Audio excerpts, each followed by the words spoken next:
Jim Abbott. Babes and Troll. Welcome to another episode of Velocity Chaos.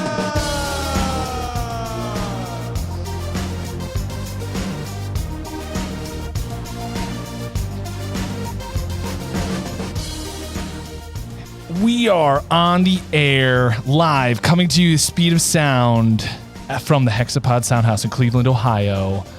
I was shook up. I thought Luke was having a heart attack over there. But no, he's just so excited to be here with you all out there for the 82nd episode of the Velocity Chaos podcast.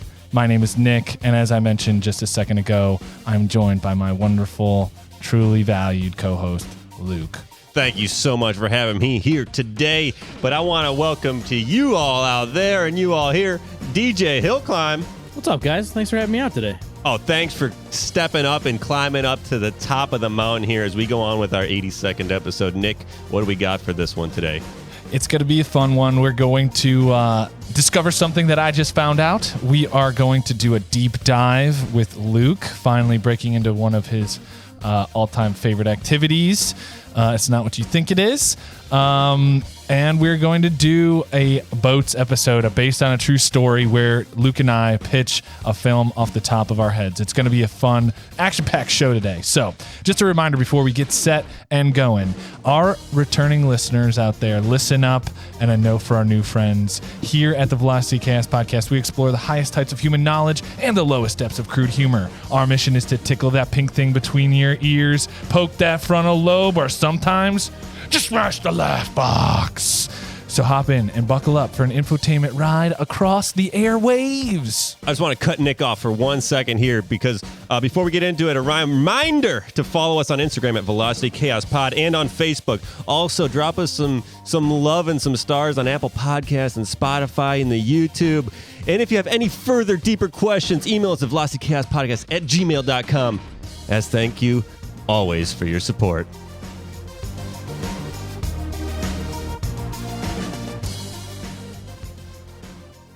Aw, yeah. And as we get into it, as always, we are going to, at the top of the show, do a little brain exercise, get ourselves all limbered up there. We're going to do Make the Connection. We're going to take two words.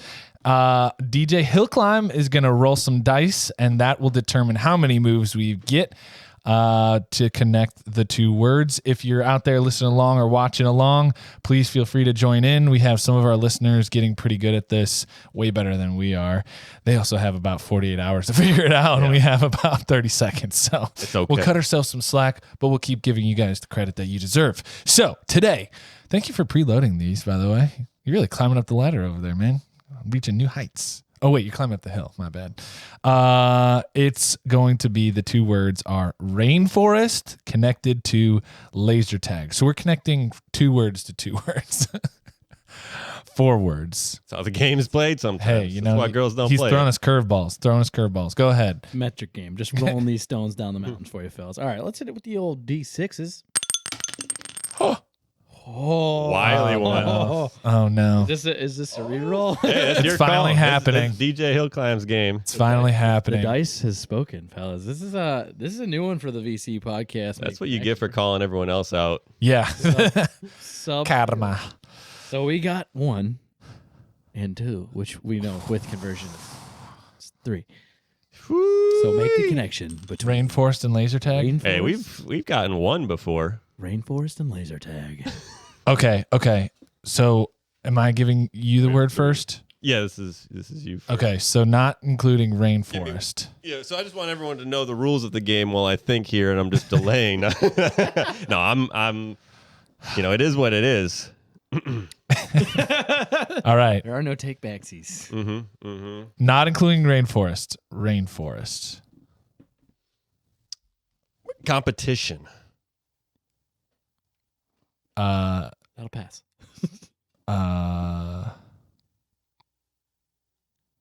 Arena. Battling. Laser tag. Hey! It's a competition of surviving in the rainforest of just Competition, life, arena. Wait, that was They had- 4? Yeah, they had battle. Oh, was that too many? It's all right. That was a metric 3. Was it my metric 3? bad, Metric my 3. bad. Metric 3. It's hard to tell I was- sometimes. yeah, I Do we count forget. the last one? No, it should be on 3. That's I mean, I could have said laser tag when you said arena. Arena. Could've said Laser arena. tag My arena. bad. I miscounted. I feel like you went for story quality, like battle. Yeah, you were building out the third act. Yeah, yeah. You know, battles in the rainforest. Arnold Schwarzenegger and that thing. I got you. I got you. That's We could have made it. Would have worked. It would have worked on arena. Laser tag arena. That's a cool Yeah, phrase in exactly. America, right? Yeah. Ugh. You guys are out. Let's. I'm warmed hear up. what you I'm warmed guys- up. I feel so warm. I feel so warm. Just my hand resting on this lava lamp. All right, guys. First segment. Here we go. Well, I just found this out. I found this out over the weekend. It was a lot of great sports across NFL, the MLB, golf, I'm sure somewhere. But really, this kind of came out of nowhere, and I'm so surprised that it's not talked about as one of the more like famous and best moments in sports history. Okay. So I just found this out. Personal top 10 favorite moment in sports history. I don't think I was, I was around for it, but no, I was not around for it. I was around for it. I was around for it by a year. And, so I don't remember it, but I would have been remembered if I had been there. The point is, guys, that is now my new favorite because guess what? We have YouTube now, so you can go back. We can be anywhere we want. We can be anywhere we want in time, you know? Guys, I just found this out, but there was a no-hitter pitched in 1993 by a one-handed pitcher named Jim Abbott. They called him One Arm Abbott, if I remember correctly. One-handed Abbott. He was playing at the MLB level. Like, this is a real story. And this guy, we post the video in our show notes. I teared up watching this because it's the last like 2 pitches and then he wins the game. A no-hitter is an incredible achievement for any pitcher, right? This guy, he was born without a right hand, so he throws lefty.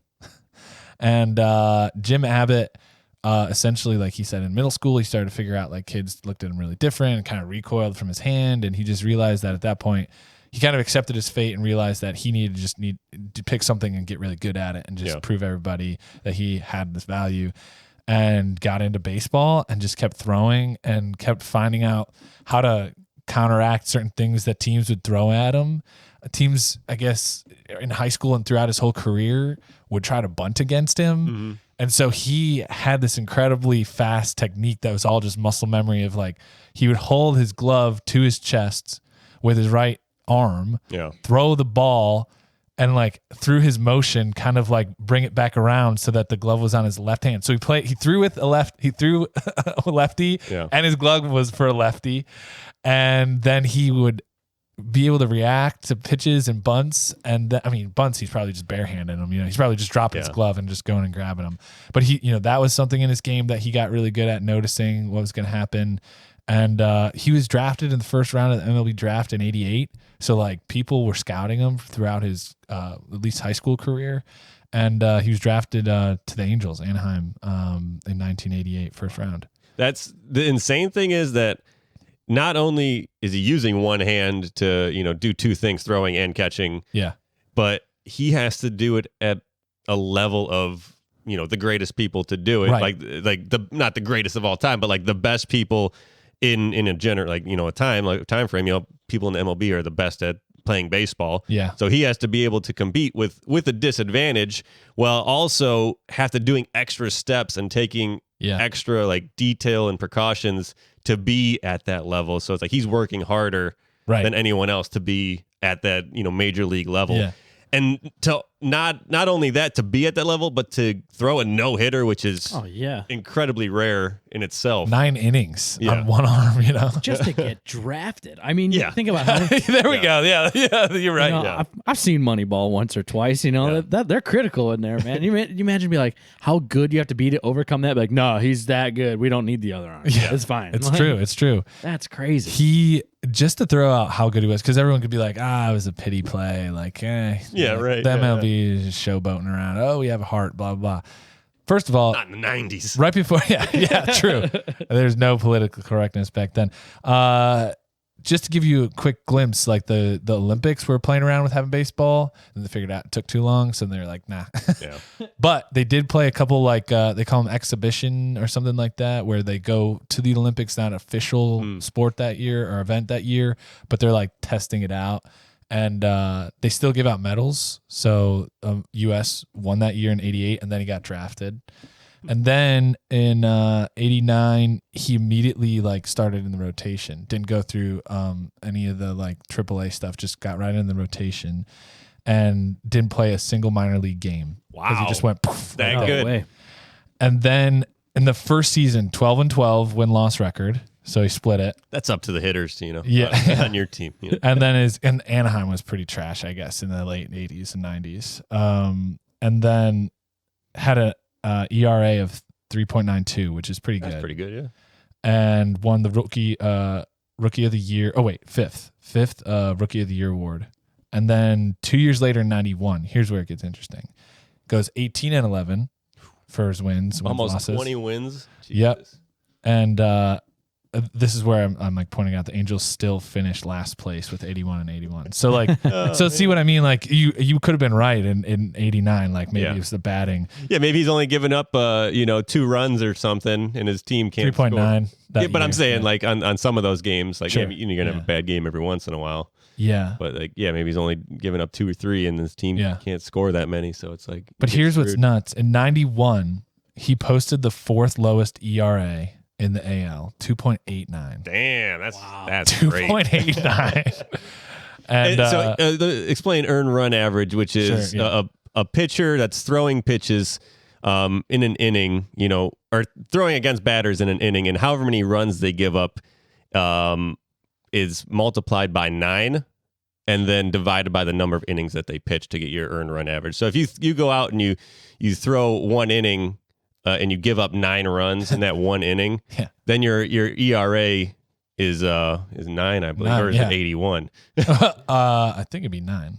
Oh, maybe, I don't know. I just made it confusing. But it's your projected of by 9 innings divided by how many you actually pitched. Because you'd give up one. Oh wait, no, you'd give up 9 inning. Yeah, I get what you're saying. You'd give up 9. I gave up like 9 the runs. most crazy. 9 runs every inning. If you pitch 9 innings and give up 1 run, your ERA is 1. Yeah. Which is you probably just more confused now. Which is hilarious because like if you let the other team score an inning for 9 innings, like, it's still pretty bad. I think the ERA. I always looked at it as like what's a good, medium, and bad ERA, and like anything 2 is insane. 2 is insane. If you pitched like a lot, and he pitched that year 243 innings. Oh man! So 3, 3's really like 3.5 and down is like really good. Yeah, like in the 2s is like phenomenal. Right. Then when you start to get to 4, it's like okay. Yeah. Narrow margins of error, but like that being under 3 at any point in your career for a season is a big deal. Oh yeah. And he was finished third in the Cy Young Award voting that year. Dang. So man, I mean, just at 92, he posted a 2.77. Oh, even better. Yeah, he's like getting better. Like to pitch with one arm, like. Because I'm sure you have to use your off arm like to torque and stuff, but to have to keep it like tight to your body. Because you're holding your mitt. Yeah, like that has to be disadvantaged. So he's working through, like if he had 2 fully functioning limbs where he didn't have to worry about what his arms fully doing, he could probably get even better. I wonder if like now they would have given him some sort of prosthetic for the glove. Maybe, I don't know. Or is that illegal? It would probably be illegal, but at that point, after you train so much, it would be a disadvantage. Like that's that's madness. No, I get it. Though. But that's just mind blowing though. Is how better. Good he is. Yeah, he got like better with that disadvantage. And I think you brought it up when we did the Tentacompo. We were talking about the siblings. Oh, the guy, the football player with the one hand. Mm-hmm. Like that just drove him to be that much better. And if had these guys been born with fully working appendages, would they have worked as hard as they have, or like comparably to what they currently worked that hard? Yeah, it just makes you want to prove everyone wrong. Yeah, and I think that drive is what's so inspiring. When he in the clip, I really recommend everybody out there watch it because the look on his face, and then his team is just swarming because they know what it means to pitch a no-hitter, period. Yeah. But somebody with half an advantage to do it. and it was a full house. He got traded around. He was in the league for 10 years, or he played 10 years. Yeah. It might have been like 8 because I think he might have had a hiatus in there. But he pitched for the New York Yankees when he pitched that no-hitter. And it was against the Cleveland Indians, of all people, right? Hey, it's going to happen. But I think at a certain point, like, you're kind of like, if you're the last batter was a pretty good batter at the time. But look, I can't blame it on the one guy. You watch the end where he's high-fiving everybody with, his left hand, and you're just like, it's just the cameraman was in the zone because he's low. He's just getting like their heads and their hands high-fiving and the crowd in the background. And it's just his one hand. And you're just like, that's why I like teared up, because it's like, this is incredible. It's like really the peak. Guys can go for a whole like career and be pretty good and not pitch a no-hitter. Like, it's just, it's a huge accomplishment. It's almost like a peak moment anyway, regardless of what your career is like. So he won a couple awards and stuff like that, Golden Spike Awards and a few for the teams that he was on, just for his courage and his ability to persevere, which he's now turned into a living sharing with other people and doing kind of like motivational speeches, and he's kind of like a life coach. That's great. Which, hey, I will take anything that guy has to say. Oh, eat less salt? Okay. But yeah, man. So I just found that out. I don't know why. It took me almost 30 years to hear about this story, but it's now easily my top 10 favorite story, or like sports stories of all time. Yeah, that's phenomenal. Yeah, Jim Abbott pitching a no-hitter, man. You could tell he was throwing heat. He was throwing it down the pipe. And that last segment, throwing heat, that reminds me, I need to tell you guys about canned heat. If you are getting chilly this winter, need to warm up on chilly summer nights, or just want a little zest in the bedroom, then you need to get yourself some canned heat ASAP, brother or sister. The moment you crack the lid, canned heat will take it up a notch in whatever room you're in for about 5 minutes. It's the perfect answer to all your heat boosting needs. You can get a whole rack of big ass cans of canned heat for 34% off when you use the online order code VCPOD Big Cans at checkout. This is not an actual product service idea. Just in case you thought it was, it's not. If there is something out there with the same name, we are unaware and have no affiliation, offer no judgment with the actual product service or idea. Bang, bang, boom, throwing strikes, throwing heaters, the heat of a dragon, some might say. Whoa. I want to do a deep dive after that Lord of the Rings episode that we just recorded. Fantasy medieval worlds, that's my jam. I like that stuff. Nice. So what I wanted to get into is Dungeons and Dragons, if I didn't say that already in this. We'll go through a little brief history, how it's played, and then maybe if we're lucky and we're going quick, we might get a little mock encounter built here that I'll run for Nick and DJ Hillclimb. So Dungeons and Dragons, Satan's game. No, that's misconception. Il Milacchio. Yeah. So it was made in 1974 by Ernest Gary Gygax, known as Gary Gygax, and David Arneson. It's a medieval fantasy tabletop role-playing game, or TTRPG, tabletop role-playing game, if you ever heard that, acronym. Or, you'll hear RPGs sometimes in the gaming world. Role-playing games, that's what that means. TT, tabletop, that's where you play it. Then you got MM, so massive multiplayer. That's more online computer stuff. Anywho's, Dungeons and Dragons, all the stuff all that stuff stemmed from. There's different editions. So first edition came out in 1974. That was like the first one Gary came out with. He did it through his publishing company. I should have had the name ready, and I don't, but I will here in a moment. No, I won't. Just kidding. But then that was kind of like bare bones. There was like a wizard, a warrior, a rogue, and like a cleric. Something easy, simple. They had monsters and stuff. And then they're like, oh, we need some more rules and stuff. So they went to Advanced Dungeons and Dragons around 1991. So for about 25 years, 26, 27 years, there was just Dungeons and Dragons as it was. Playing it that way. Then, second edition came out, a little more rules, a little more nuanced. Then about 9 years later, in 2000, third edition came out. And that's where I kind of got started, 2003, 2004. Whoa. And the answer to your question is TSR Hobbies. Yeah, I knew the acronym, Gary, but what it stood for. Yeah, what's it stand for? Yeah, if you could help me, DJ Hillclimb. These super real hobbies. Something like These sexy requirement hobbies. These sexy reliquary. Gary Gygax hobbies. just sounds like a fantasy that. He character. is. Yeah. So what is your genealogy? Where are you from? Where's your family from? Middle Earth. From the realms. Fourth quadrant, second removed of the Gygax quadrant. Gygax, what do you think it means? Boss. Goddamn wizard. Yeah. So, and then 2003, they came out with 3.5 edition, which was like edition 3, but with a little more expounded rules. Then 2008, they came out with the 4th edition, which was more video game style, but tabletop. A lot of people didn't like it.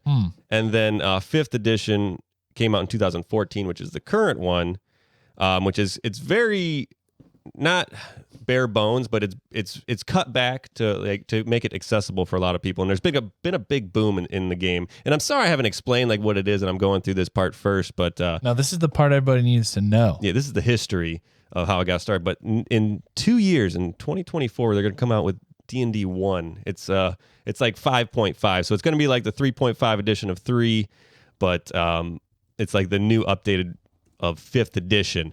It's going to be even more like streamlined. So that's coming up for people in a couple years. If you want to ever play a game, let me know, and maybe we can make something happen. But I'll tell you what it is that you'd be getting into here. Yes, in a second. I just think it's so funny, like these things that are so iconic, right? You just pointed out TSR Hobbies, right? Their headquarters is in Lake Geneva, Wisconsin. Where the hell is that? Yeah. They employ 130 people a year. And they have an annual revenue of like $12 million, almost pretty much $13 million. Yeah. So like, awesome. I just like that stuff. I like those little facts because we live in such a huge, almost like conglomerate monopolized world where people are just giant Disney, Netflix, and these brands that kind of get shuffled in, they just get bought and sucked into other things. But to see them still running it, it's kind of like Mike and Ike's where they just run it in some Bethlehem, PA, you know, and that's it. That's actually like a common thing now is some people are like, oh, they're just doing money grabs and stuff and at some stuff. But it's like, hey, it's a company first. And you're trying to, bring this thing that brings joy to many people. But the fact that they're independent, though, I mean, you can't ever use that argument if they are based in Lake Geneva, Wisconsin. Yeah, exactly. Come on. These guys probably still have their name on the Welcome to Geneva, Wisconsin, home to Gary Gygax. Population 130 employees. Oh, I mean, people. People. But yeah, so it was TSR, and then it got bought out by Wizards of the Coast in the 90s, and I think that was a Hasbro company. Uh-oh, I'm wrong. You just defrauded my opinion. Yeah, so then, but it's Wizards of the Coast now, and but they are still trying to keep that, essence of a smaller company. But, some of the things that they're releasing. They're in Renton, Washington. Not much better than Lake Geneva, Wisconsin. Who knows what that is? How many of you out there know where Renton, Washington is? None of us. Nobody. Nobody ever. And they are owned by Hasbro. The greedy there you go. got it. They got their hands on it. But let's get into the basics of Dungeons and Dragons, what it is, now that you know a little bit of the history, but not much of what I just told you. So basics of Dungeons and Dragons, you have the storyteller, the dungeon master, the game master, you might referred to as the DM or the GM. They are the judge and the world builder of the game. And then you have the adventurers, which are the players or player characters, you might hear called the PCs. And their job is to tell the story, basically, in the world. Their goal is to save the world, quote unquote, which is, it could be as simple as rescuing some citizen's cat from a tree. Like, that's their goal. Like, that is what they have to do to succeed in this moment in time. Or it could be actually saving the world from like a demon or a creature or actual dragon, because there's Dungeons and Dragons. So it could be anything like small to big, but it's, whatever your goal is as the character, that's what you're trying to do and complete. But then, then the DM or dungeon master is throwing stuff in your way to either, send you somewhere else or, try to put obstacles and puzzles and monsters and caveats, from you completing your quest. Asterisks and periods and exclamation marks. Yeah, the whole shebang. I know punctuation. Et cetera. So the D&D is basically improv. It's a whole thing of improv. There's different styles of DMing. The game where, some people are, this guy's railroading us, which means like he's only letting us do this one singular thing and work on it. But then there's kind of like open world concepts where the dungeon master's like, yeah, what do you guys want to do? And they're like, well, we want to, what does the people at the bar say? Oh, they said there's wolves attacking some of the farmers. So, that's been a problem. And there's been some goblins on their side. I was like, oh, goblins or wolves? What do you guys want to do? Like to help out this town? And then, left or right? Exactly. Or someone's in their backstory is like, well, I was supposed to go visit this city over here and meet this person. And then, it's like, well, okay, well, let's do that. So those are your side quest distraction deals. Like, okay. Yeah. I got into was it Skyrim for like a hot little zesty minute? Yeah. And I mean, of course, I don't. It was really 2 years. I mean, we didn't hear from you for a long time, but it's okay. We'll let you have it. Back when I had my beard. Yeah. How old do you think you are again? Oh, 24. I'm still 24. Yeah. I'm still a kid. They're always coming up to you like, hey man, can you come help me find some gold and some random thing? I was like, honey, I got dragons over here I'm trying to kill. There's always somebody bothering you. Someone's always got something. Yeah, side quest. Someone's bothering me. But a side quest could be important for like a certain player character. Like it could help them to get to something that they need. Get like a big upgrade. For their own personal gain, where it might not be the main drive, but it'll help them in the main drive, and they have to convince the party that that's what they want to do or need to do. Okay. So yeah, it's basically improv. It's a huge improv. So in the characters, they take on these personas. Yeah. It could be themselves just playing, avatar in the game. Maybe expounded on, or they can create like a backstory. Like I don't know. I was a boxer, and I was into bar fights and stuff, and then alcoholic too, so I'm a drunken boxer, and I can only fight when I'm drunk and stuff. Oh my like God, that. this is my real story. Yeah, This is my real life. Yeah. I'm just playing myself. Hey, Adrian, I'm playing Dungeons and Dragons. Then you'd be a monk who's a drunken master. A drunken monkin. Yeah, drunken monkin master, like Jackie Drunken Chan. monkin master, like Jackie Chan. And dude, I got invited to do my first campaign. It's been a long time. I've never Since you were invited. Yeah. No, I've never been in. I was never invited officially. The thing about real, like, do you call them D&Ders? What do you call them? I don't know. What people who do it? People who play D&D. I'm not saying that. That takes too long. D&D works. Yeah. D&Ders, D&D peoples. Yeah. They all like, yeah. I'm like, hey, maybe I could get in a campaign. They're like, yeah, sure. Go for this guy. Let's just no. Talk about it. So when I got invited, finally, I decided I'm going to make a name for myself. So when I got asked to make my character, right, it was for like a sci-fi one where we were all joining a crew of like this ship that flies around and catches like these ghosts in space. And I created like this huge application. It was like a 3-page application to work on the spaceship. Yeah. And I did it all like, it's like on a cool background. It's like neon. It's like old, like Alien, like the old, like computer, like, like 90s the 16-bit, like digit, like the neon green, and just everything from like, all of them are nice boxes. It's like a tax form. It looks like a tax form that I filled out. And I had 2 pages that were all like general consensus. My character was a pilot, and he had crash and burn tattooed on his forearms. So every time I rolled the dice, I was just going to be like, crash and burn. And then finally for the dungeon master, I also sent a 3rd page that wasn't for the other players. That was all like my secret character backstory. Mm-hmm. And it was only for her to read so that she could like build it in. Cause that's what you're saying. Like the character might need to do this or might need to do that. And so there's like the general plot of the campaign you're going to play.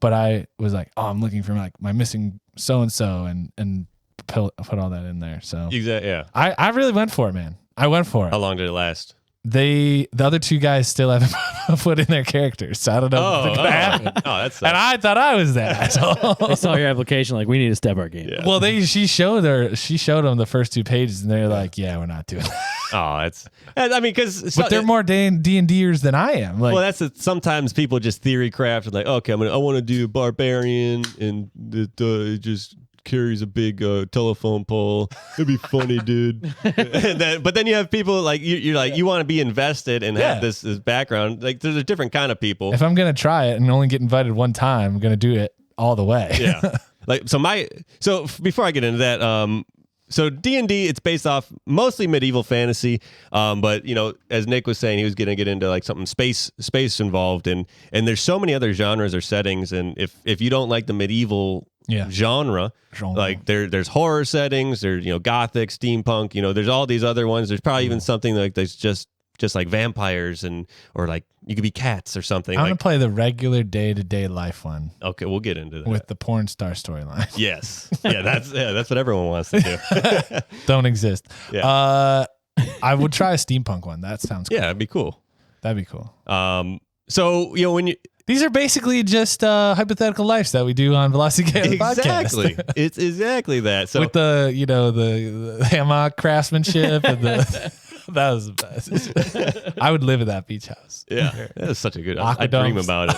Yeah, I did too. But like you're both there. Like we're all hanging out. Like we're all just in the with hammock. our own hammocks. So when you make a character, you're going to pick a class, which could be like a wizard, a fighter, a cleric, rogue, ranger, paladin, sorcerer, warlock, monk. There's a bunch of other ones, but that's like some of the main ones. I know I missed a couple. But like humanoid animal races. Yes, that's the next part. So you pick a race. This guy over here. Yeah.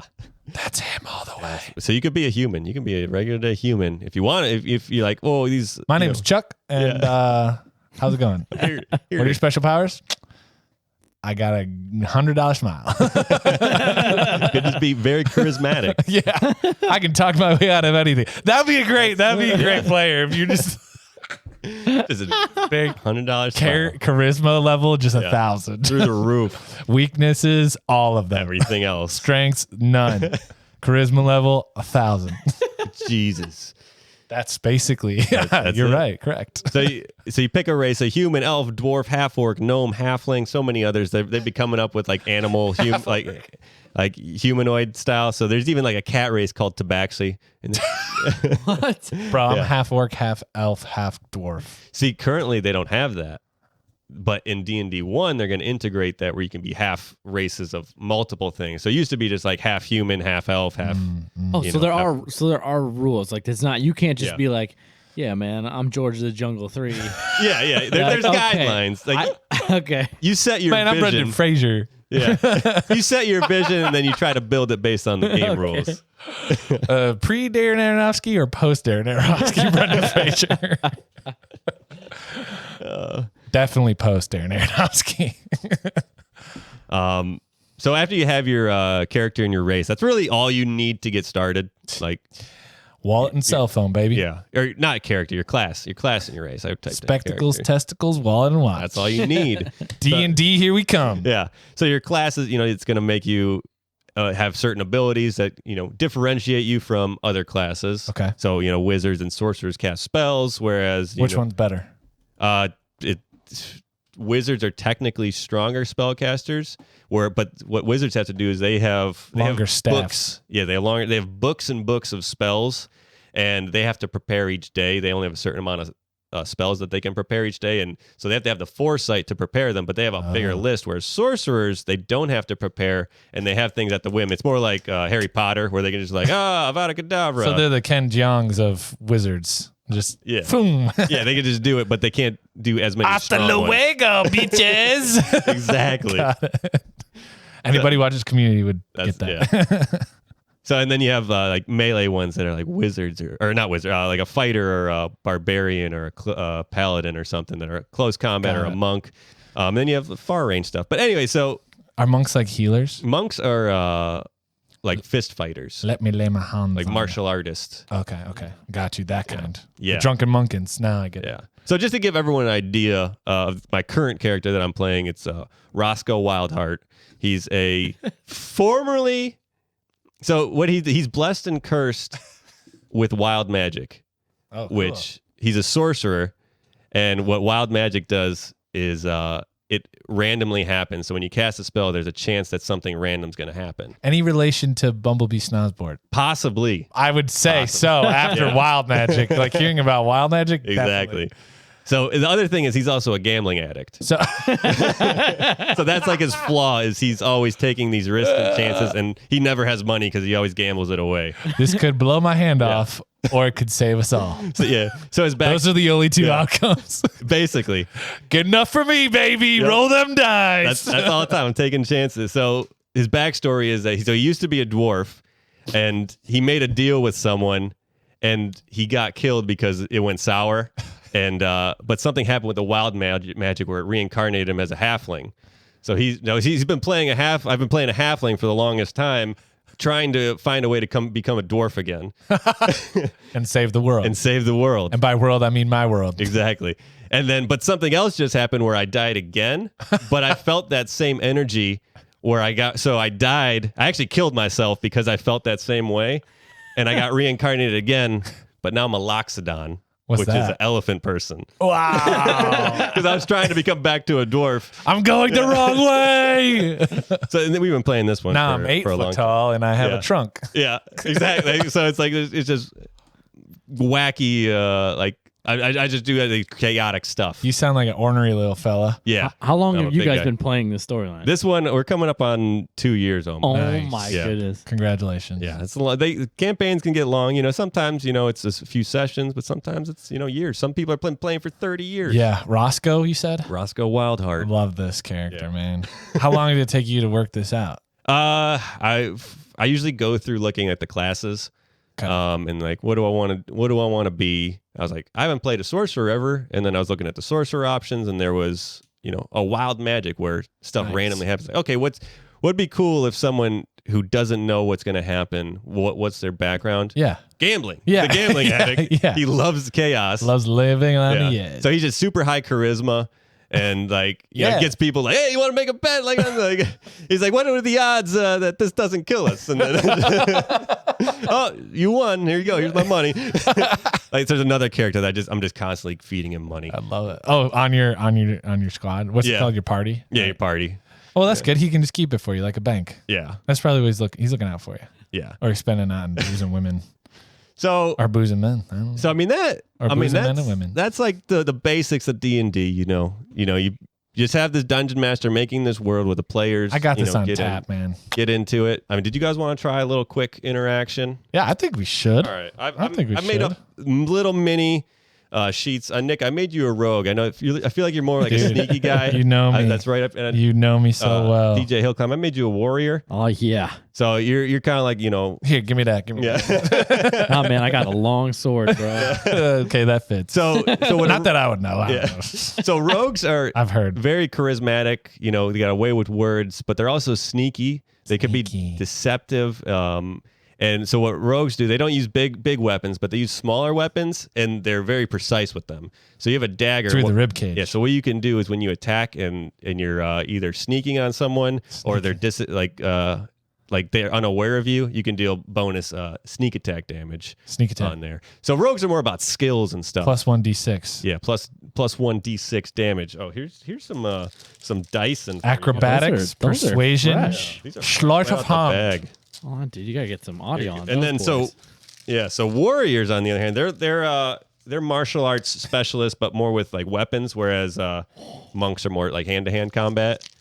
And so fighter or like a fighter is you can so one thing you could do is it's called action surge. So one time a day you can take another action. Basically, you can go again, and then you have heal second wind, which is like a heal.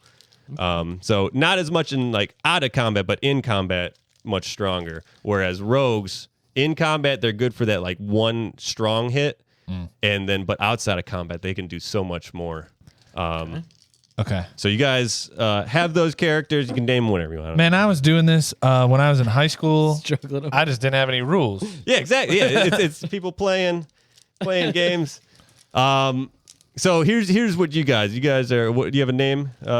Or Roge and Warrior. Ragu and But anyway, wait, I got my name. 2 seconds. yeah. So these characters here. So there's been a sickness. Okay, I got going my on. name. There's been. Do you have your name? You should work on. I'm borrowing name of our friendly stuffed animal. I'm going with Alfonso Corleone. Okay. Alfonso. I'm Sniffy Three Fingers. We got Sniffy Three Fingers and Alfonso Corleone.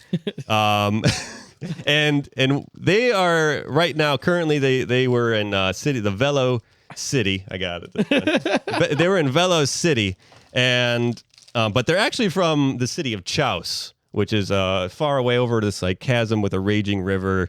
And so they went to Velo City, and there is an alchemist there who's making a potion called the pod, and they have to take the pod back to Chaos to so that their alchemist can take that and give it to the sick people. Okay. The other thing is, like, not only are you trying to take the pod back to your place, is you got your babes back in Chaos that you haven't seen in a month. Okay. So it's like you have this other drive. Like they were like, who's gonna take this to Chaos? And you guys, whoa, we're from Chaos and our babes are in Chaos. We gotta get there. Bro, lined it up perfectly. I see my babe. Yeah.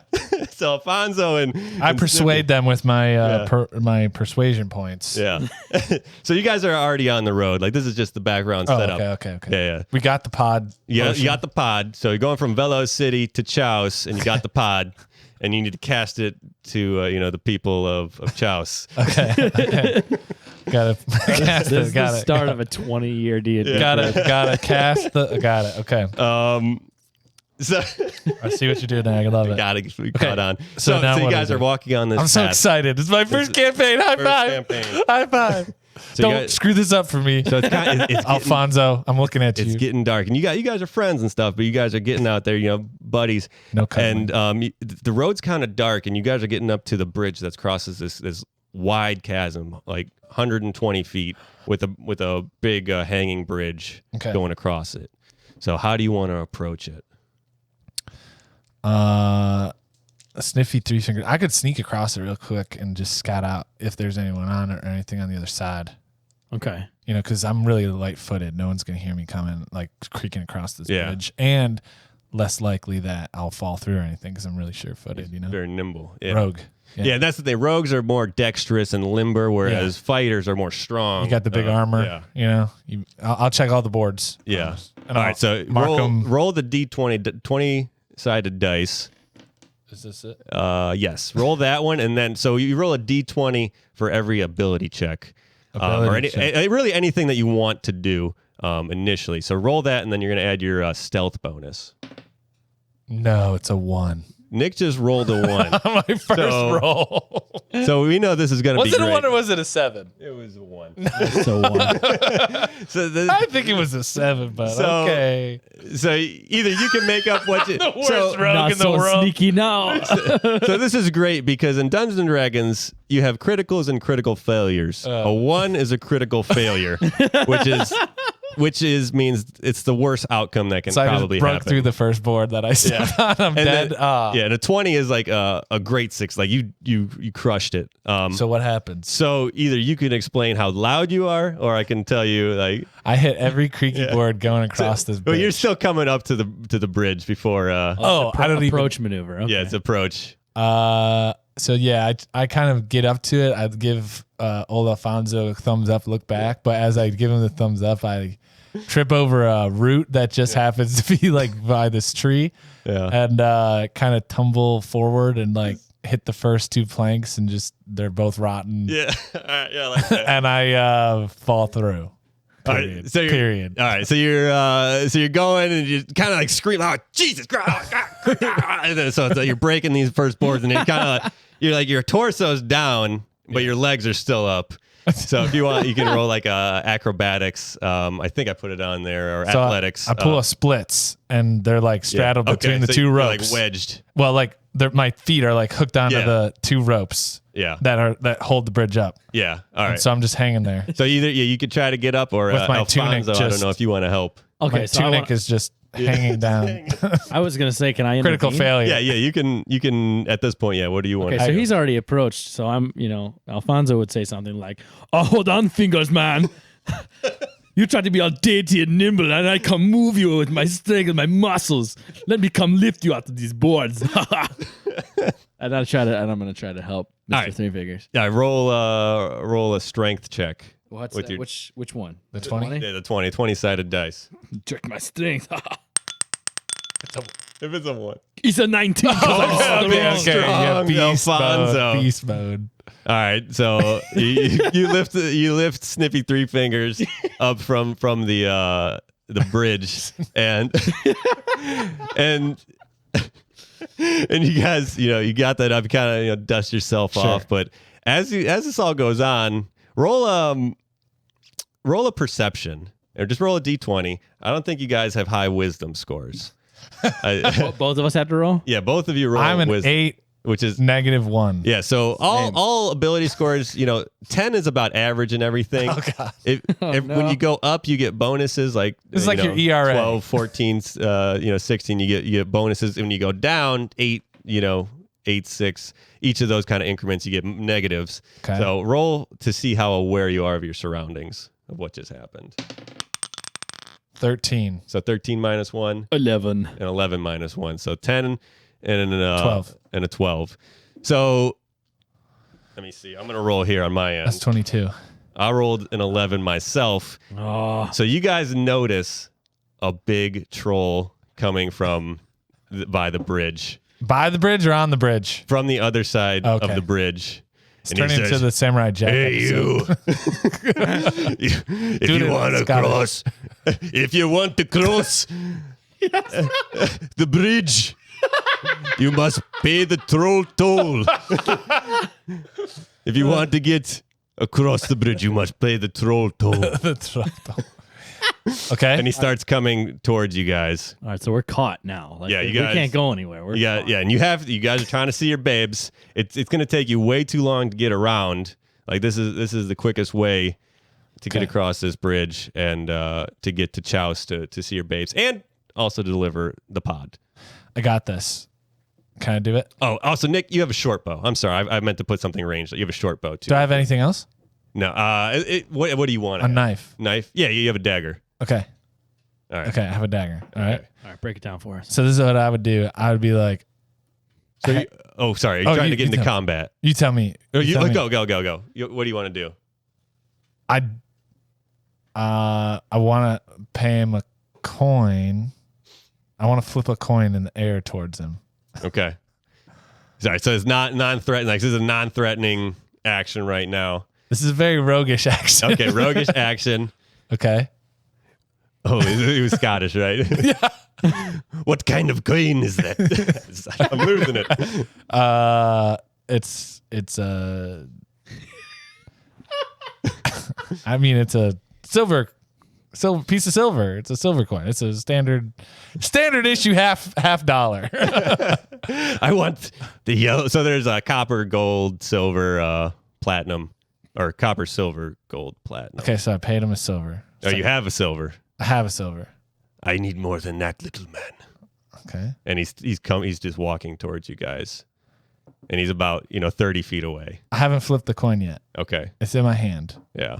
and I'm gonna tell him this is all I got, and I'm gonna flip it towards him, Okay. and then I'm gonna. What do I just say? Anything now? You what? I mean, you can flip it to him. I'm flipping it, and it's in the Okay. air. All right. Roll a dexterity check to see how accurate you are. Okay, is this on the 20? Yeah, on the D20. Here we go. 12. 12 plus your dexterity, which on the left side you have the stats. What does it say? 16 plus 3. So plus 3. So that's your modifier. So it's 15. 15. So yeah, that thing pretty you good. get it to him. I'm good. It hits him on his chest. He looks at it and it falls through, and he keeps walking at you guys. And he just has his club. Roll for initiative. So initiative is combat, basically, in Dungeons and Dragons. Okay. So he wants to fight you because he's insulted by this coin. Okay. Look what have you done Yeah. with your coins. Wait. Okay, so we're. So you see him being aggressive with his club now. So roll your D20 and add your dexterity modifier.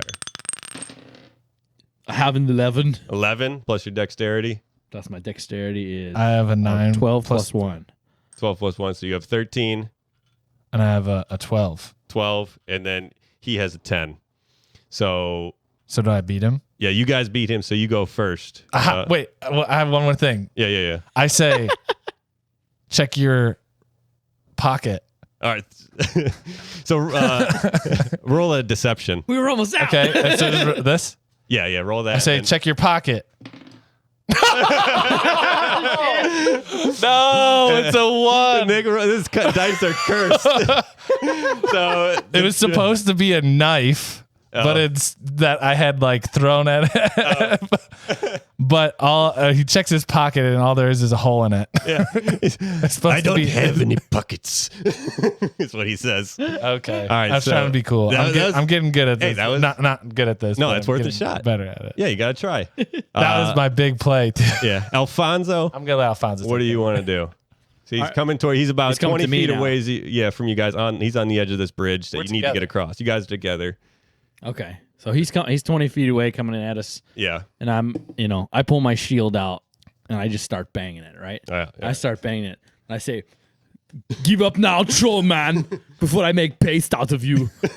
Yeah. They're trying to intimidate. Trying to him? intimidate. All And right, I get behind Alfonso. All right. Roll your d20 and add your intimidation.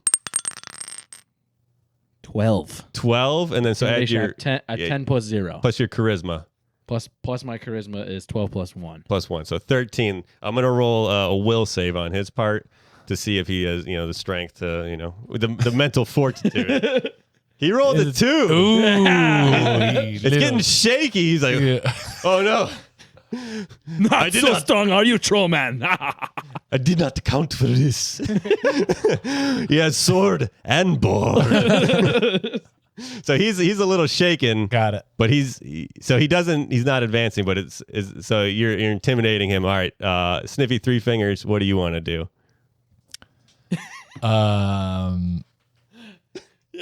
I'll take a pot shot with the bow and arrow. The bow and arrow. All from right. behind Alfonso. All right, so you're kind of hiding behind him. He's where did the other one go? Because now he's scared, so you're hiding. Yeah, okay. So roll a d20 So plus his your guard dexterity. is down. Yeah. His guard is down. 7. Dang. 7. Wow, guys. So plus your dexterity. Is 10. 10. And then what? Do you roll? Actually, roll for advantage because he's scared. So advantage is rolling twice. Okay, so just 18. There we so go. 21. Okay. And so he has armor class. You guys have armor class on yours, but his armor class is 12. So you beat his armor class. So now roll for damage of the short bow, which is the D6. And then because you're hiding, you can roll in 2 D6s for damage. So one's for sneak attack, the D6. D6. Leave one with these The cubes. Oh. The cubies. Cublets. I went straight for the D20. All right. 5. 5. Roll it again. 4. 9. Damn, that's big. Ah! That's big for. I come up for your clutch level. when I need to. He takes a shot. He kind of snaps out of it, like being Flies. scared now. So now he went from kind of being scared. Now he's mad. So Uh-oh. it's his turn. So he's going to come after you guys. He starts walking towards you. He's going to swing. He saw it. He's not the brightest, but he saw it come from behind Alfonso. So he's gonna swing at Alfonso. He rolls a 4 plus 2, so he got 6, and so big clubs come swinging down, and it just narrowly misses you. Actually, it misses by a lot. Actually, it wasn't even close. So now it's back. So that was a turn order. So it went Alfonso, Sniffy, and then the troll. So now we're back at the top of the order. Alfonso, it's your turn again, where he's right in front of you. Okay. All right. So I'm standing there, Yeah. I'm standing there with my shield out real big. I said, you are big, but you are slow. And then I pull out my sword. I take a big old swing. I take a big old swing at him, taking out his legs. All right, go for it. 18. 18. That's a hit. Roll for damage. Oh, so damage is 20. I think a D8. D8? On your for the sword. Which one? That's Plus your strength modifier. Wait, So, which one? It's this one. D8. All right. Yeah. 1. So you did 1 damage. Big swing. Well, plus your strength, which is 3. Okay. So 4 damage. 4 damage. He is hurting. pretty bad. It is now Sniffy Three Fingers' turn. So I say I pop up behind him now because when he swung his thing and then my boy Alfonso swung his thing, that give me enough time to like scuttle underneath the planks. Okay. In a roguish move, right? And I like jump up behind him on the planks, right? Okay. So you're putting yourself in some situations here. You got a narrow bridge. Yeah, but now he's surrounded. He is surrounded. I'm not saying it's not a good advantageous move. Look at wisdom 8 -1. I like that. You're playing it. I've got a lot of moves to make. So I think you have a 12 intelligence, which means you're smart, but not the wisest with your 8 wisdom. So that's a smart move to flank him. Yeah. But how you're doing it, maybe not the wisest. So I love how you're getting into this. I love it. Okay. So to get there, because it's a narrow space, it's gonna be tough to move there. I need to roll like athletics or the acrobatics. So that's gonna be plus your dexterity, just so you can kind of squeeze behind dexterity? him. Yeah, dexterity on a with 20? D20. Yeah. Come on, baby. 10. 10.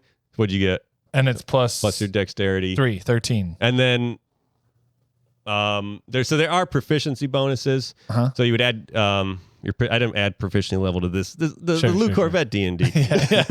So we'll add your level, which is 2. So 15. So you're able to get around. You're nimble enough while he's like off balance and getting hit in the leg from Alfonso. For a 4. Yeah. For 4 damage. It was enough. Just enough distraction for me.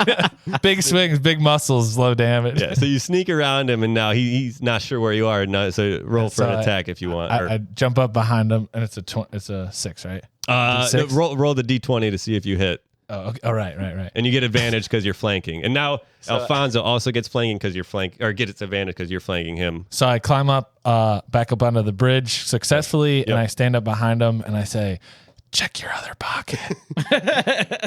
And it's a 15. Ooh, nice. Let's go. Sorry. So the dagger, I believe, I think I'd put dagger. So the D4 plus it's a D4 plus your dex, plus 3. and then plus your sneaking. Plus a sneak attack, so it's a D6. So a D4. So this is my D4. Yeah, the little pyramid and then the cube, plus your D6. I roll them both? Yeah, roll them both. Yeah, when you do sneaky stuff, you get your sneak attack. Oh, yeah. Okay, here we go. A 4 on the 6, and then what does this mean? 2. So 2 you do the is top high. one. So 2. 6. 6 plus your dexterity.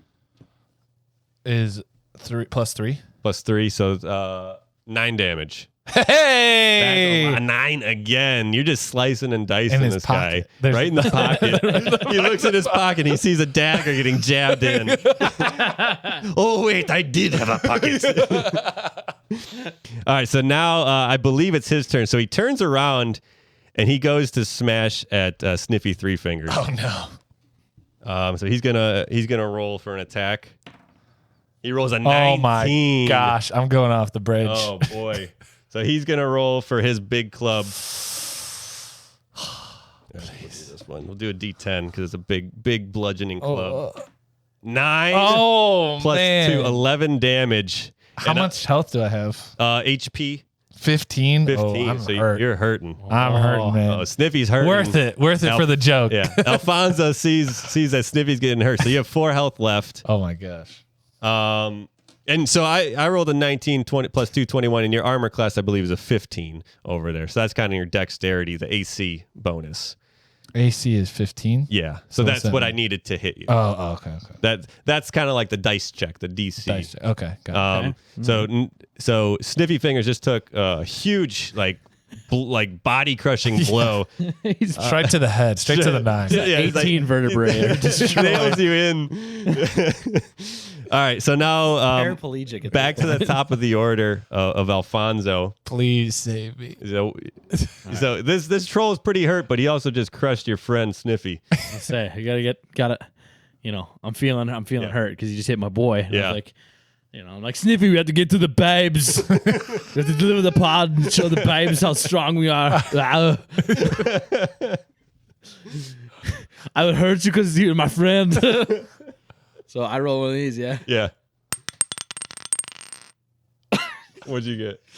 Doesn't even know I have to have a 1. No, you do have advantage. You have advantage, so you roll it's again. It's a 7. Odd. Because his back is to Now, because he's getting flanked, so you can roll. He turned you to roll me. one more. So, okay, so I rolled that was 7? a 7. 7, Okay. so and then 1. No. So you take the best one. So you roll the 7 plus 3, okay. 10. That's not enough. You do have your ability of action surge where you can attack again if you want to use that. Yeah, which one is that? So it's a D20. You take your turn again. D20. So okay. roll 2 D20s. I'm a surge. Here's my surge. Yeah. I gotta lay this down. 2. Not much better. So you have one more chance. He's still thinking about it. 12. Oh, okay. So 12 plus 3, 15. That hits. All right. So can you save Snippy? Can you save all Wait. 3 fingers? So now you want to do your D8. My D8. All right. Yeah. So it's going to be D8 plus 3. You can tell him I'm D&D. Ooh! What do you get? 8. 8 plus 3, Eight. 11 damage. Oh, yeah, he going down. Yeah. So with that, I'm you going to save you. Think of the babes. Think of the babes. Alfonso. so the troll gets stabbed in the back with this huge amount of damage after Alfonso just saw his friend get nailed into the bridge like a nail. I guess because that's what nails get hammered into the bridge like a nail. So the troll, he starts stumbling. And he falls over the bridge. The bridge is starting to shake. So Sniffy Three Fingers is on the bridge, and the bridge is rocking. Roll acrobatics or athletic, whichever one. Plus your dexterity. So D20 plus your dexterity. So this 20? Yeah, the 20. And 11. 11. And plus 3, so Plus 14. 3, plus 14. So that's going to be enough. You're very nimble, and like you grab on, it's going, you're like almost 90 degrees, and the troll falls off. He's just. Yeah. Yeah. You're swinging, it's just like swinging, and slowly stop. Like it got reached its maximum. It's coming. What back happened down. to Alfonso during all that? He was kind of on the edge. Okay. He was on the edge. He started it all. Okay. Because it wasn't as high of a DC because you're still kind of close. So it wasn't as like if you were in the middle, that would have been pretty wild. Good thing I flanked him. Yeah, good thing you flanked him. Gave Alfonso Enough time to figure out what kind of strike he was going to make. like this. No, maybe Do I like stab this. his heart? Do I hit him with the hilt? Yeah. Do I pants him? What do I do? So I mean that really quick here before we move on with this. Did we make it across the? Hold on 1 second here. Whoa! As the I broke the rule.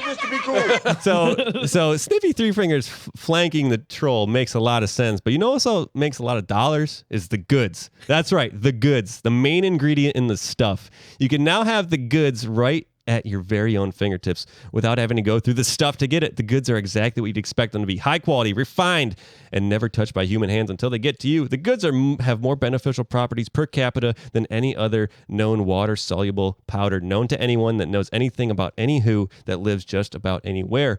Get your hands on the goods today, and at checkout, remember to use code VCPOD25 for a free 25-day size travel pack of the goods. That's code VCPOD25 so you can get the goods in your hands today, tomorrow. This is not an actual product, service, or idea. Just in case you thought it was not, if there's something out there with the same name, we are aware, have no affiliation, offer judgment on the product, service, or idea. We're gonna get sued for that reader at the end. And as we return to our adventurers, Dun, dun, dun. they had just killed a troll on the bridge from Velo City to Chaos, carrying the pod to save the city of Chaos and to meet up with the babes. To cast it all over the Cast place. it to everyone in need. We're casting it everywhere. So you guys you resolve the bridge fiasco. You've got your wits about you. You got the pod. You're making your way to Chaos City, City, where you're born and raised. Nice. So Where the babes are. you guys are going, and where do you guys go first? You can either take the pod to the alchemist, or you can see the babes. I just got to point out really quick. Alfonso must not be hard-witted because I just got the joke. Okay. I don't know if I should explain it or just wait till people. Wisdoms. you catch Wisdom. it. What's our wisdom scores? It just went down a point, I think. Mine's pretty low. You guys both have low wisdom. The throwaway stat sometimes. So I'm going to let my boy decide because he saved my butt back there on the bridge. So Yeah, Sniffy Three Fingers is a little worse for wear I have right a now. concussion. I don't know I'm home yet. I don't get the joke. All right, so what's our setup? We just So you're getting to your home city of Chouse, and you have the pod to deliver, the goods for the people that can, save, cure the cast sickness, cast it out, and then or you can, you see your babes that you haven't seen for a month or so. I mean, or do Or we could just go to the pub. yeah. any classic D&D adventure. Pub. Sniffy's like, go, pub. You got drain damage. So much drain damage. I'm okay. So my character is a little more headstrong and definitely a little more cocky, especially after making the final strike. Yeah. I'm like, Sniffy, I know you're tired, but our babes, they're here. The pod can wait. We could cast it tomorrow. We can cast it twice with the both of us, maybe twice in 1 week. But right now, we have to go see our babes and show them how strong we are in front of the town. We need to go show off at the casino. Okay, got it. All right, so you guys are making your way to the babe's house, and you Alfonso's carrying me at this point. yeah. So you get to the door. How do you approach the door? Ring the doorbell. Doorbell. Okay. You ring the doorbell. There's no answer. Oh. So you're rogue. The door's locked, but you're a rogue, and you're crafty. You can kind of like sneak into places, so you can try to pick the lock if you want. I was gonna or you go can knock or up, climb. If you want to up try the that. trellis into my bedroom window up there. Okay. If that's Got what you this, want I do, Alfonso. to. Such a Romeo. So roll. Got it. Sorry, Yeah. Sniffy, you're going to climb the trellis. You're so tired. the Ferris wheel. Yeah, I climbed the Ferris wheel. I'm still having a hard time. I don't know what's going on. So, but I know how to climb. My dexterity is still up. It's just natural. Natural. It's built in So muscle memory. roll a d20 to see if you can climb up to the second floor. If it's a 1. If it's a 1. We're going to the pub if it's a 1. 14. 14. Good. And plus 3, Plus 17. 3, 17. That's Nailed right. it. I've been up this trellis before. Yeah, you've been up the trails a time or two, and Alfonso's never seen anyone climb like that, quite like that. It's like, wow, is he Glad I half got this- spider? Glad I got this guy around. Yeah. So you get up to the window, and you don't see anyone in the window, but it's open. It's already open? Yeah, it's open a little bit. So I just you wanna crawl raise in? it the rest of the way and just okay. I tumble in. So head you're inside. first. It's quiet, Yeah. Dark? dark. Okay. So, what do you want to do? Anything outside, or do you want to do anything? I'm going to inside? just tell him that there's nobody in the room and it's dark, Okay.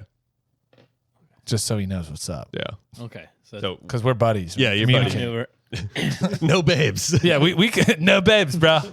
No babes. But we communicate better than with So- our Yeah, babes. I think I try to convince Sniffy. He's so tired and so delusional, but I'm locked outside because I can't climb. I'm Yeah. a big brute of a person, so I'm like, Sniffy, you have to walk downstairs and open the door. I can't climb the trellis because I'm too heavy.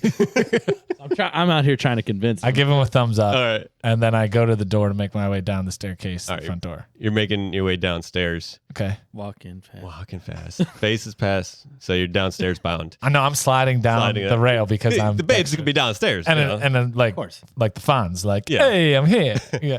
So you could smell the fire, that's lit. Oh. But you get down there and you see disarray, like there was a struggle. What? You see like table and chairs flipped everywhere, and that's what you see. I've seen. I'm smart enough to unlock the door first. Okay, So I unlock the door first and let my boy in. all right. So Alfonso and I are now in the foyer. So hold on. So now someone comes to the door and opens it. It's Sniffy Three Fingers. His face. What's happening? So and that's like in a moment where Sniffy Three Fingers knows what's going on, but Alfonso's not sure. So that's how you know. But I have some Oh, okay. brain, some Dame brain. Dame So brain. I'm just like, How much for a tip for the pizza? Sniffy, what are you talking about? It's me, your friend. So, oh yeah, okay, come in. Snippy has seen this disarrayed, room, and Alfonso, you're seeing it for the first time. Everything's flipped around. There's a struggle of sorts, and you guys also notice that like the cellar hatch is blown wide open. What is going on? And that we'll find out next time on Dungeons and Dragons. Where did the babes go? Jesus Christ. The Pod of Doom. So, yeah, the heroes, Snippy Three Fingers and Alfonso Corleone, they make it to Chouse with the pod, but also they make it to see the babes, and the babes are gone. Oh, man. Uh-oh. TBC, baby. TBC. They went down under, possibly. We don't know. But, so that is Dungeons and Dragons in a nutshell for you guys. Thank you for listening through that one. Gave you a little history. Gave you a little example. I think that was, I don't know how you guys felt about it. I had a little fun doing that. I had a blast. I had a great time. It was everything I wanted it to be. Yeah, so that's what it is. It's improv. You have your character. You have like a, whatever ideas that you want or goals or flaws that you might have or quirks, and you act those out. Yeah. And the dungeon master sets things in front of you. And you guys encounter them. I got to get better at being patient and knowing the give and take. Yeah, right? exactly. Like you got to get. I mean, you obviously probably feel out who your DM is, and then the give and take. Exactly. Yeah. I mean, you're excited. You want to get the most out of it, and it's totally understandable. You want to throw out stuff out there, see what happens. It's my first time. Exactly. Be gentle with me. Of course. It makes me so happy that how invested you guys got to it. So I'm glad you were there, Alfonso, for my first time. Thanks, buddy. It was my first time. Let's hold Yeah. hands. I've never been invited. Don't be a hero, mate. Be a hero, mate. You look after your mates, and your mates will always look after you. Yeah, cheers. Thank you. This is the part of the show where we go down under to check in with our Aussie friends for Australian news. It's a segment we do on every show. At the tail end here, we're bringing it home. If you look out for your mates will look out for you. That is true, but not in the case of the story this week. Oh, no. Unfortunately, there was an incident of dastardly destruction. A small Adelaide Hills dad says he wasn't small, but Adelaide Hills is a small neighborhood, right? Said his children were reduced to tears when the city council showed up and demolished their cubby house, which is essentially a tree house in America, but they like to call them cubbies. And apparently the kids had been building it. His two brothers, they just learned how to kind of like nail stuff together, how to cut wood. You see him out here with all these power tools. It's 11 and 9 were the siblings. And they just woke up one day to a backhoe literally in their like backyard, just tearing down the cubby. What? And this councilman was very kind of just unrelenting, kind of really stuffy. Apparently, they got one complaint. They didn't even go out there and say, "Hey guys, sorry, but you're gonna have to take it down." Like they just showed up and started tearing it down, probably on like a Saturday morning, and right in front of the kids. After they put all this work in. It was pretty legit. It was a couple pallets put together. They went up into the tree. And yeah, the backhoe was just out there. The dad eventually convinced the guy in the backhoe to like quit it, and they were able to salvage wood to then move it to like a part of their property that they could control. But like the council was giving us a line about, oh, it just wasn't up to code. It wasn't safe. Oh, and it's just like, what's not safe is coming in with a backhoe. What if there was a kid in there? Like, come on.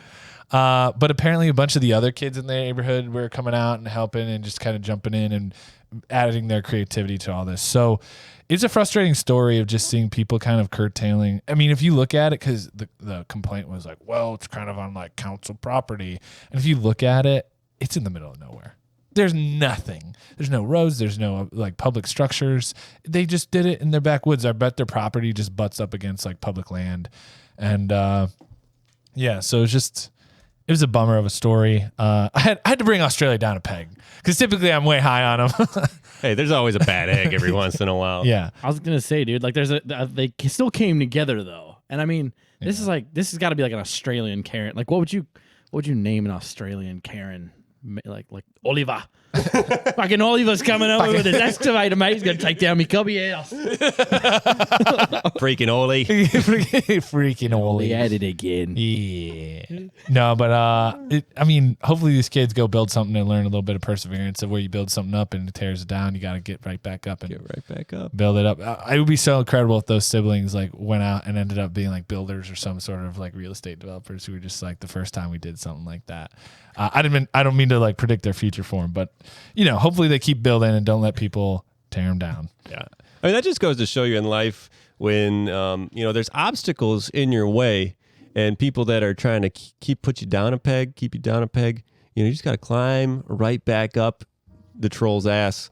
And, you gotta flank the situation, come at it with new eyes and new chances and new opportunities. And not only are you making opportunities for yourself, you're making better opportunities for those around you. Because when you work as a team and you are in it together with your main goal in mind, the babes will come. The babes will be there when you go looking, because the babes will always be there in the end.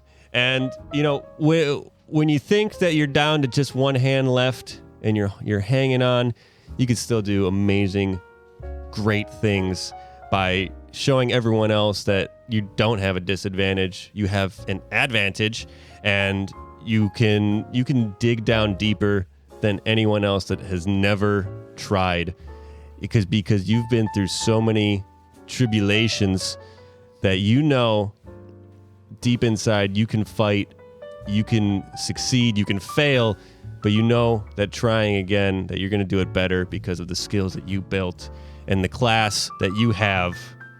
And sometimes no one's going to have a hit, and sometimes everyone's going to eat because of you.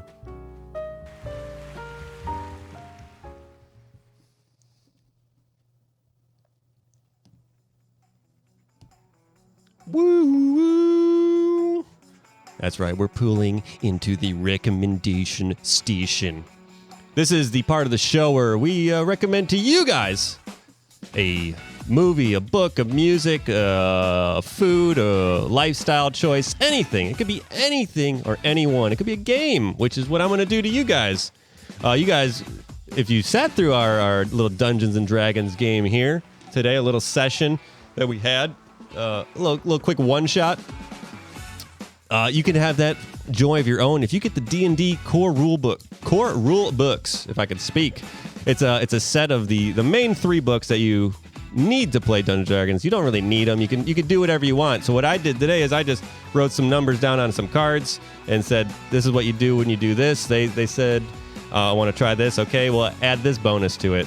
You can do whatever you want. That's the true heart of Dungeons & Dragons. But if you want to play by the rules, you get the core rule books. You get the player's handbook, which has all the classes, the races, features that you can add to your character, jobs that you can have for your character, kind of backgrounds and stuff like that. All the spells that you can cast if you're a caster, all the weapons, all that good stuff. They also you can also get the Dungeon Master's Guide, which is for the Dungeon Master, the person playing the game. It gives you suggestions on what to do in what situations. It gives you a whole list of legendary magical items that you can give to the players. And then you have the Monster Manual, which has a whole heap of monsters and creatures, dragons, other worldly things out there that you can add in as obstacles for the players in your world. So I'll give you guys a link for the 3-pack, or if you look on Amazon, sometimes they're on sale for $25. I mean, they might be listed for $50 or $40, but you might be able to find them on sale individually more than the pack. And then there's also some starter sets that you can get that'll give you a campaign or like a little session guide that the Dungeon Master can read, and then some already made character sheets for the players. So you can get into that kind of stuff too. But if you guys, anyone truly does want to play, let me know. You can email us at VelocityChaosPod, or message on one of the YouTube comments or something. Yeah, hit us up anywhere. And then maybe we could play something online and do a little session if you want to get your feet wet, dip your toes. We should do a Chaos League D&D. I'm sure Captain Daddy would be into it. Yeah. That's it. Dungeons & Dragons Core Rulebooks. Nice. We will post a link in our show notes, but thank you for joining us for the 82nd episode of Velocity Chaos Podcast. That was a heck of a time, and I had a blast. Maybe Sniffy and Alfonso will make their way back in at some point to visit us, but thank you for visiting us out there, whether it's on iTunes, on Spotify, on YouTube, on whatever podcast platform you prefer. We are happy to be there with you, sharing the moment. So thanks for coming out this time, and come on back the next time. We'll see you there. I want to thank, big shout out to my campaign partner, my party partner, and my man, DJ Hillclimb. Thanks for having me. I had a great time in the podcast. Thank you. You are welcome back anytime. Guys, have a good day, a good week, a good month, and a good life. We will see you soon on the next episode of the Velocity Chaos Podcast. This is Nick signing off. And this is Luke signing off. Sorry we had to cut the boat segment if you were looking forward to that, but I feel like Dungeons & Dragons is its own little boat. You know, you make your own story. So I think we kind of covered the base in a way, because it's all improv anyway. So, but thank you guys for stepping into my world, a little slice of my life that I truly love and enjoy doing. It's very fun to get into characters and play around in a fantasy world. Grow up, Luke. Okay. But like we always say, you know, when the troll's backing you down, sometimes you got to climb around and stab it in the pocket. Have a good one. Thank you for tuning in to the Velocity Chaos Podcast. We upload new episodes every Monday and Thursday. Be sure to subscribe and rate us on iTunes, Spotify, or your podcast platform of choice.